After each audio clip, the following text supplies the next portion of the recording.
Legenda ketam orang kabur.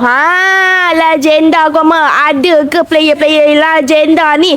Kalau ada meh kumpul dekat video ala ni, meh review motor goma, biar sengit sikit. So nak double standnya. Ada ke player-player legenda setakat ni? Ada tengok. Orang kabur legenda ni dah menurun market dia. Sebab EZ nombor 1 ke tetap juga legenda nombor 1. Ni dekat ala ada EZ berlambak lagi kat belakang ini. Color biru koma dengan harga pun murah je koma. Kalau koma nak lock meh sini. Yang mana yang susah sangat nak cari motor bajet rendah tu, ambil legenda dekat kedai kami ni. Kita boleh rundi-rundi harga. Ada review sikit untuk CC110. Kalau korang modi, korang make up, korang tukar aksesori, tukar exhaust, confirm benda su koma. Ada ke player-player legenda yang modi tu? Meh kalau ada meh review motor koma kat komen. Mana tahu mendesuk juga.